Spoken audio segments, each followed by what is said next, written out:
예수님께서 마지막 한 주간 앞두고 예루살렘을 이제 들어가시게 되었습니다. 예루살렘을 입성할 때에 많은 백성들이 예수님을 열렬히 환영했습니다. 호산나 다윗의 자손이여 찬송하리로다. 주의 이름으로 오시는 이여 가장 높은 곳에서 호산나라고 하면서 열렬히 예수님의 예루살렘 입성을 환영했죠. 근데 사실 정작 기뻐해야 할 예수님은 무거운 마음으로 예루살렘을 들어가고 계셨습니다. 아니 사실 슬펐습니다. 애통하는 마음으로 들어갔습니다. 더욱이 예수님께서 성전에 들어갔을 때에 화가 났습니다. 하나님께 예배해야 할 초소인 성전이 장사치들로 가득 차 있었기 때문이었습니다. 예수님께서는 성전 안에서 매매하는 것을 보시고 화를 내시며 돈을 바꾸는 자들과 비둘기 파는 자들의 의자를 둘러 엎으셨습니다.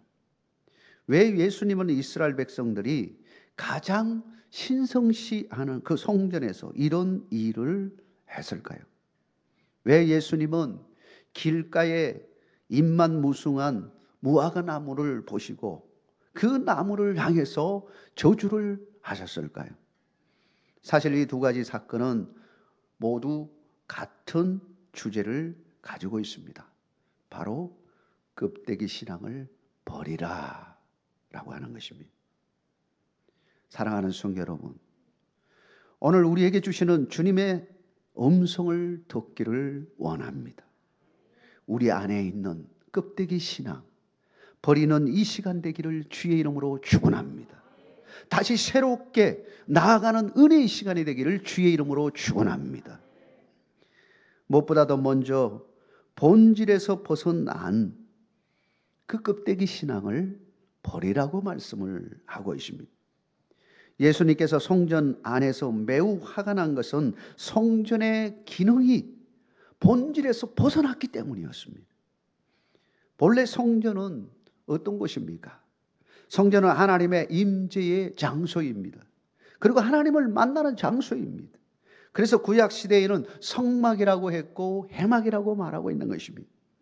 성막은 거룩한 장소라는 뜻을 가지고 있습니다. 하나님의 임재가 임하는 장소였기 때문입니다. 이곳에는 하나님의 임재를 상징하고 있는 하나님의 법궤가 안치되어 있었습니다.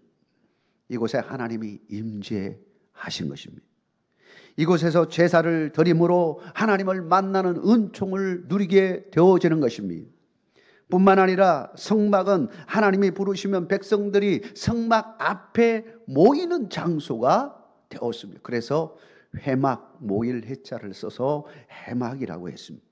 그러므로 성막은 하나님의 임재와 하나님을 만나는 예배의 초소일 뿐만 아니라 하나님을 만나는 장소가 되어지는 것입니다. 이러한 성막이 다윗 시대 이후로 솔로몬 시대에 접어들면서 성전으로 바꿔집니다. 물론 그 기능은 계속 이어집니다. 특별히 성전은 하나님을 만나는 기도의 집이 되어집니다. 이곳에서 하나님 기도할 때 하나님을 만나는 은총을 누리게 되어지는 것이죠.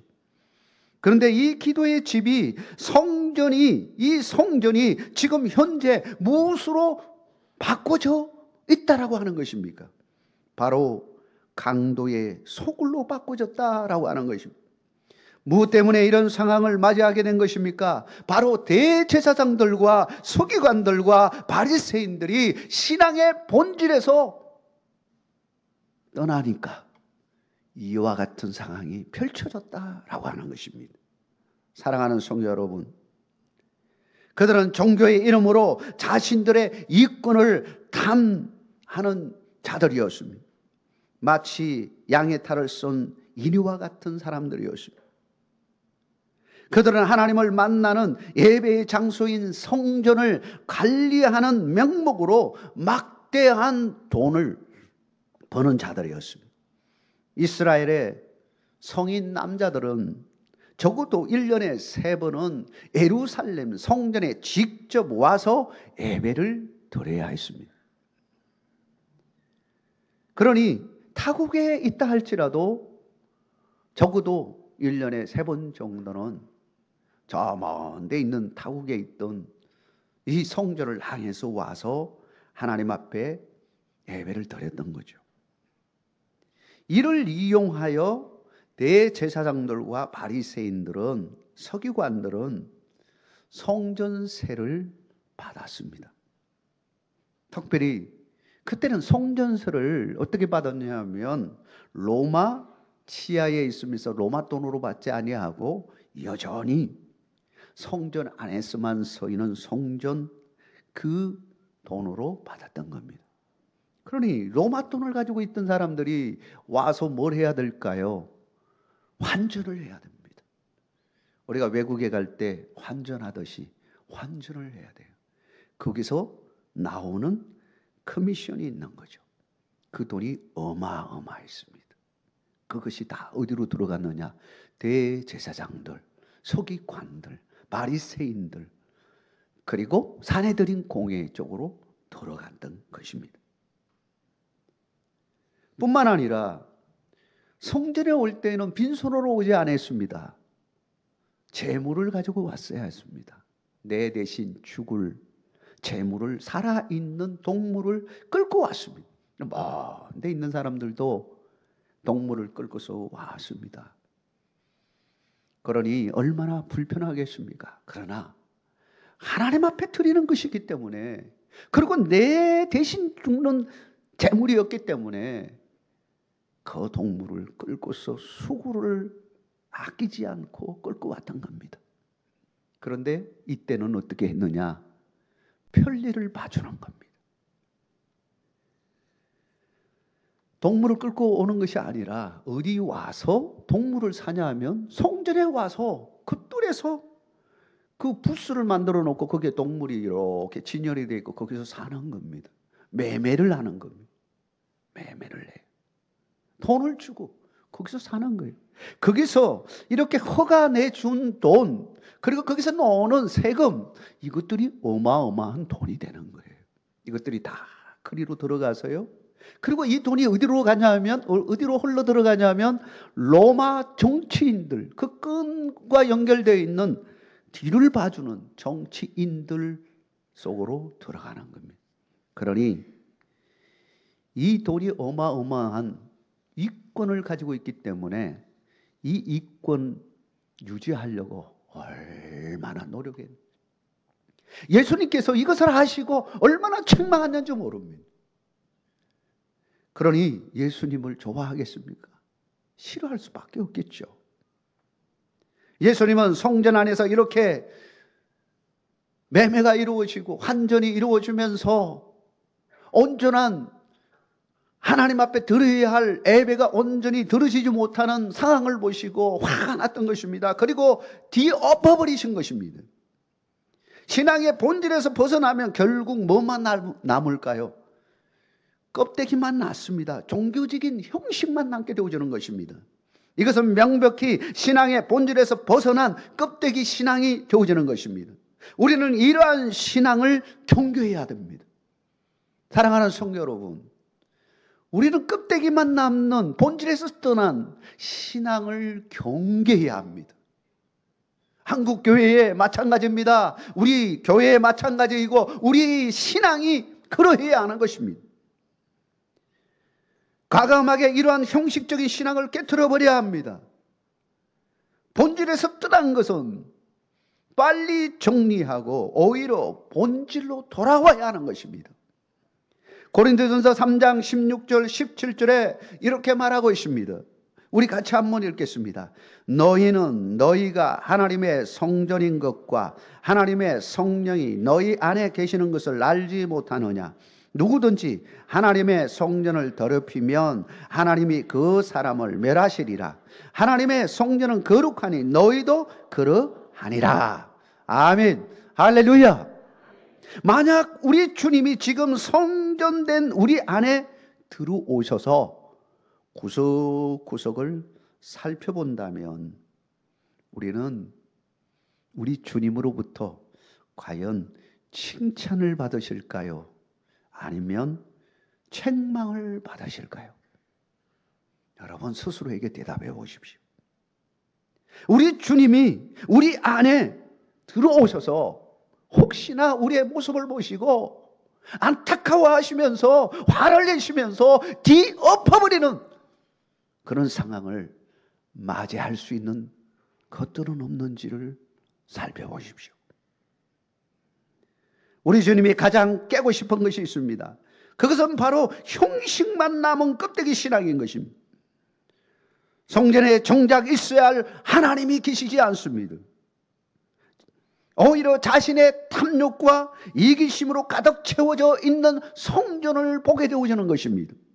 우리의 모습은 그렇지 않습니까? 우리 속에 그런 것은 없습니까? 어떤 심리학자가 이기심에 대해서 이렇게 말했습니다. 이기심을 가지고 있는 사람은 5가지의 이러한 것을 보인다라고 하는 것입니다. 첫째는 유별나게 주관적인 사람이 되는 거예요. 자기 중심적인 사람이 된다는. 두 번째는 지나친 우울주의에 빠진다는 거예요. 자기만 잘났다고 생각합니다. 자기만 신앙생활 잘한다고 생각합니다. 세 번째는 자기 도취에 빠진다는 거예요. 다른 사람 말 듣지 않습니다. 자기가 최고라고 생각합니다. 네 번째는 자기애에 빠지면 자기만 사랑하는 거예요. 남의 어찌 됐든 상관하지 않습니다.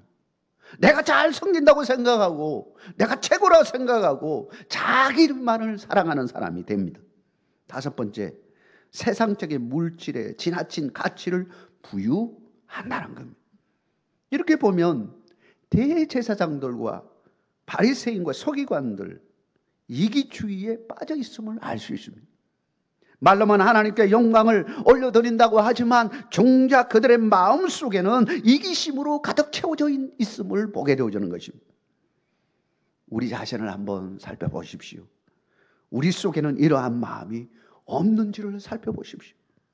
하나님께 영광을 돌린다고 하지만 실제로는 내 유익을 구하는 것은 없는지를 살펴보십시오. 오늘날 기독교 신앙의 위기는 어디서 올까요? 십자가의 신앙의 위기라고 말합니다. 이 말은 어떤 의미냐 하면 교회에 정말 있어야 할 십자가의 신앙이 자꾸만 흐려진다는 것입니다. 우리의 신앙이 십자가의 은혜를 자꾸만 잊어버린다라고 하는 것입니다. 키에르케고르는 이런 말을 했습니다. 대단한 신학자이고 영성신학자이죠. 인생은 40부터가 아니다. 20부터, 60부터도 아니다. 인생은 십자가로부터다 라고 했습니다. 여러분, 제대로 신앙생활을 하려면 언제부터냐? 나이와 상관없이 십자가의 은혜를 누릴 때 시작되어지는 것입니다. 사랑하는 성도 여러분, 여러분의 삶의 놀라운 변화는 언제부터 시작되어지냐? 십자가의 은혜가 함께 할 때 놀라운 변화가 일어나는 것입니다. 우리는 다시금 십자가로 돌아가야 합니다. 우리가 사순절을 맞이하는 이유가 무엇입니까? 십자가를 묵상하면서 뭘 생각하는 것입니까? 우리 주님이 나를 위하여 십자가를 지시고 그 언덕으로 올라가셨어. 나를 위하여 죽으신 그 현장을 여러분 기억하십시오. 사랑하는 성도 여러분, 우리가 돌아가야 할 곳은 어디입니까? 십자가입니다. 십자가의 그 자리로 돌아갈 수 있는 여러분의 믿음이 되기를 주의 이름으로 축원합니다. 하나님의 은혜를 잊어버린 순간 우리는 교회의 본질을 잃어버리는 것입니다. 우리 주님을 잃어버린다면 우리는 모든 것을 잃어버린 것이 되어지는 것입니다. 십자가의 은혜로 다시 돌아가야 합니다. 그 은혜의 자리에 날마다 있기를 주의 이름으로 축원합니다. 두 번째로 하나님의 합당한 열매가 없는 껍데기 신앙을 버리라고 하는 것입니다. 예수님께서 베다니에서 주무시고 그 다음날 일찍이 성 안으로 들어가십니다. 성 안으로 들어가면서 시장기가 있으셔서 무화과나무, 한 무화과나무를 보시고 열매가 있는가 하고 살펴보았습니다. 그랬더니 잎사귀는 무성한데 열매가 없었습니다. 그때 예수님께서 무화과나무를 향해서 이렇게 선포하십니다. 저주를 퍼붓습니다. 이제부터 영원토록 네가 열매를 맺지 못하리라. 성경을 보니까 그대로 그 말씀대로 적시로 말라서 죽어버립니다. 그 뒤에 부분 보면 놀라운 이 역사를 경험한 제자들이 깜짝 놀라는 장면이 있습니다. 왜 주님은 이 무화과나무를 향해서 그렇게 저주를 하셨을까요? 왜 하셨을까요? 우리 주님이 시장기가 되어져서 배가 고파서 먹으려고 하는데 먹을 것 하나, 그 무화과나무 하나 과일이 달려있지 않아서 그래서 저주를 하셨을까요? 아닙니다. 그것 때문에 저주한 것이 아닙니다. 누구를 향해서 저주한 것일까요? 바로 무화과나무는 누구를 지칭하는 것일까요? 바로 이기심에 가득 차 있는 이스라엘의 지도자들을 향해서 말하는 것입니다. 이스라엘 지도자들은 겉으로는 신앙생활을 잘하는 것처럼 보입니다. 온갖 불의로 가득 차 있던 그들에게 겉으로는 신앙생활 잘하는 것처럼 정말 무화과나무처럼 숯불로 꽉 우거져 있습니다. 그런데 안에 들어가 보니까요, 정말 있어야 할 것이 빠져 있는 거예요. 열매가 없는 겁니다. 하나님의 합당한 열매가 없는 것입니다. 그들은 겉과 속이 다른 것입니다. 예수님은 그래서 그들을 향해서 뭐라고 말씀하셨습니까? 회칠한 무덤과 같다고 말하고 있는 것입니다. 그들의 마음속에는 썩어져가는 세상 것들로 가득 채워 있음을 보게 되고, 그런데 겉으로는 화려하게 색칠한 무덤과 같은 것으로 비유하신 것입니다.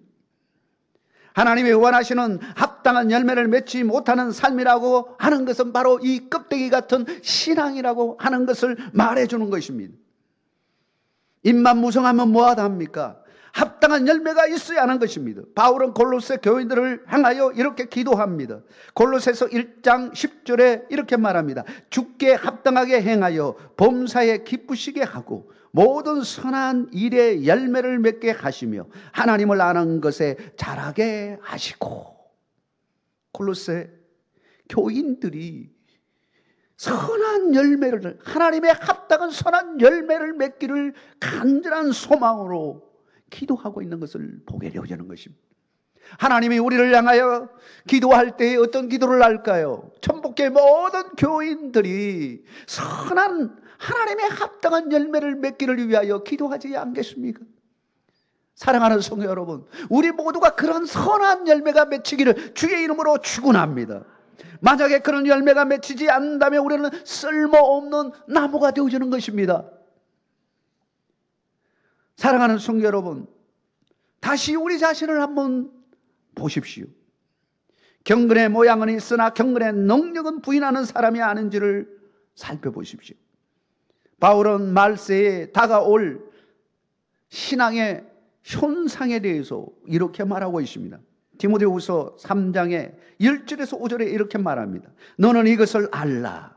말세에 고통하는 때가 이르러 사람들이 자기를 사랑하며 돈을 사랑하며 자랑하며 교만하며 비방하며 부모를 거역하며 감사하지 아니하며 거룩하지 아니하며 무정하며 원통을 풀지 아니하며 모함하며 절제하지 못하며 사나우며 선한 것을 좋아하지 아니하며 배신하며 조급하며 자만하며 쾌락을 사랑하기를 하나님 사랑하는 것보다 더하며 경건의 모양은 있으나 경건의 능력은 부인하니 이 같은 자들에게서 네가 돌아서라. 여러분, 지금 디모데후서 3장 바울이 지금 뭘 말하는 것입니까? 우리 성도들에게 말하는 것입니다. 성도들에게 맺힐 하나님의 합당한 열매를 맺히지 아니하고 세상 것들이 막 맺히는 것을 보고 안타까움으로 지금 말씀하고 있는 것입니다. 우리에게 주시는 말씀입니다. 사랑하는 성도 여러분, 우리의 모습이 이런 모습을 가지고 있지 않습니까? 하나님의 합당한 열매를 맺지 못하고 썩어져 없어질 것들을 맺고 있다면 우리 주님은 우리를 향하여 뭐라고 말씀하시겠습니까? 예수님께서는 이렇게 말씀하십니다. 마태복음 7장 16절에서 20절에 이렇게 말합니다. 그들의 열매로 그들을 알지니 가시나무에서 포도를 또는 은근퀴에서 무화과를 따겠느냐. 이와 같이 좋은 나무마다 아름다운 열매를 맺고 못된 나무가 나쁜 열매를 맺나니 좋은 나무가 나쁜 열매를 맺을 수가 없고 못된 나무가 아름다운 열매를 맺을 수 없느니라. 아름다운 열매를 맺지 아니하는 나무마다 지켜 불에 던져지느니라. 이러므로 그들의 열매로 그들을 알리라. 여러분, 우리는 어떤 열매를 맺어야 할까요? 주님이 원하시는 아름다운 열매를 맺어야 되지 않겠습니까? 우리는 본래 사실 나쁜 나무라고 말할 수 있습니다. 죄악된 가운데 살았던 우리였습니다. 세상을 따라 살았던 우리였습니다. 근데 주님께서 우리를 사랑하셔서 우리를 부르시고 십자가의 은혜로 우리를 맞이해 주셨습니다. 그리고는 마치 그 나무를 탁 잘라가지고요, 우리가 젖붙이는 거 하잖아요. 성경에도 젖붙임에 대해서 이야기하는, 딱 잘라가지고 좋은 열매를 맺는 그 가지로 젖을 붙입니다. 그랬더니요, 그 다음에 맺히는 열매가 어떤 열매가 맺히는 것입니까? 좋은 열매가 맺히는 것이에요. 우리가 바로 그와 같은 은혜를 누린 자입니다. 우리 스스로는 아름다운 열매를 맺을 수 없는 자들입니다. 죄악된 열매를 맺을 수밖에 없는 죄악된 사람들입니다. 그런데 우리 주님이 우리를 위하여 친히 십자가의 죽으심으로 말미암아 우리를 하나님의 자녀 삼아주시고 성령님이 우리 안에 들어오셔서 이제는 성령님을 통하여 아름다운 열매를 맺게 해주신 것입니다. 사랑하는 성도 여러분, 사순절이 무엇입니까? 바로 이러한 은혜를 깊이 묵상하는 시간인 것입니다. 다시 한번 우리가 돌아가야 할 자리는 십자가의 은혜임을 믿으시기를 바랍니다. 십자가의 은혜, 그 십자가의 은혜로 말미암아 다시 한번 꽃이 피기 시작하는 것입니다. 그리고 아름다운 열매가 맺히게 되어지는 것입니다. 구원의 열매가 맺히는 것입니다. 기쁨의 열매가 맺히는 것입니다. 그리고 천국에 가는 은혜를 누리게 되어지는 것입니다. 이런 은혜를 여러분 누리시는 우리 온 성도 되기를 주의 이름으로 축원합니다.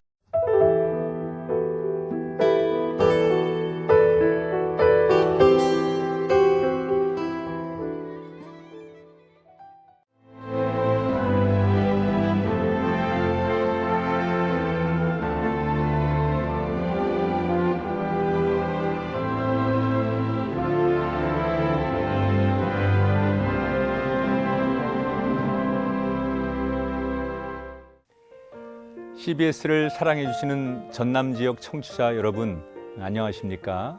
CBS 재단 이사장 꿈의 교회 김학중 목사입니다. 여러분의 사랑과 관심 덕분에 전남 CBS가 순천시 장천동에 새로운 사옥을 마련하게 됐습니다. 이 방송국 사옥이라는 것은 단순히 건물을 짓는 의미에 지나지 않습니다. 전남 지역 복음 전파와 특별히 다음 세대를 위한 미래 비전을 세우는 일입니다. 코로나19로 모든 활동이 중단되고 또 관계가 단절되는 상황이지만 우리 CBS 방송만큼은 우리의 발길이 닿지 않는 곳까지 구석구석 하나님의 말씀을 전하는 위대한 힘을 지니고 있습니다. 이 방송이 믿음의 반석 위에 굳건히 세워질 수 있도록 여러분들께서 벽돌 한 장 한 장씩 쌓아가는 마음으로 전남 CBS를 위해 후원해 주시고 기도해 주시기를 간곡히 부탁드립니다. 여러분의 이 작은 행함이 CBS를 통해서 교회 공동체를 회복하고 누군가의 믿음을 소생시켜 줄 굳게 믿습니다. 여러분 한 분 한 분을 축복합니다.